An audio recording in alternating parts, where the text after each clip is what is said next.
সময়ের পরিবর্তনে বিলুপ্তির পথে দিনাজপুরের ঐতিহ্যবাহী ঘানি শিল্প। আধুনিক পদ্ধতিতে কম খরচ ও অল্প সময়ে বেশি উৎপাদনের কারণে কমেছে ঘানি ভাঙা তেলের চাহিদা।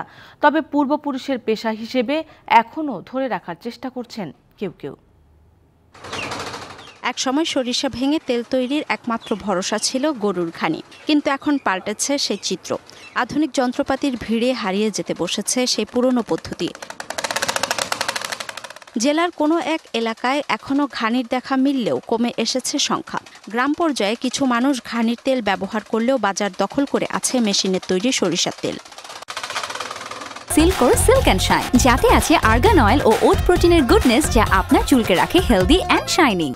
পূর্বপুরুষের এই পেশা ধরে রেখেছেন হাতে গোনা কয়েকটি পরিবার, কিন্তু তাদের মাঝেও ভর করছে হতাশা। ঘানি ভাঙা তেলের দাম প্রায় দ্বিগুণ হওয়ায় কমেছে চাহিদা ও বিক্রি। আমরা তো এটা বাপ দাদাদের আমল থেকে চলতেছে, এখনো চলতেছে, কিন্তু সরিষার দাম বেশির জন্য পোষায় না। পুষ্টিগুণ বিচারে ঘানি ভাঙা তেল ব্যবহারে জনসচেতনতার উপর জোর দিচ্ছেন পুষ্টিবিজ্ঞানীরা। আমি এনকারেজ করব যে ঘানির তেল খাওয়া আসলে ভালো দেহের জন্য। ওমেগা 3, ওমেগা 6 এটার একটা ব্যালেন্স ফ্যাট আছে এই মাস্টার্ড অয়েল বা সরিষার তেলে। এই সরিষার তেল খাওয়ার জন্য জনগণকে উদ্বুদ্ধ করা দরকার। ঘানি ভাঙা সরিষার তেলের ব্যবহার বাড়লে ঐতিহ্যবাহী শিল্পটি বিলুপ্তি থেকে রক্ষা পাবে, এমন প্রত্যাশা সংশ্লিষ্টদের। DBC news desk.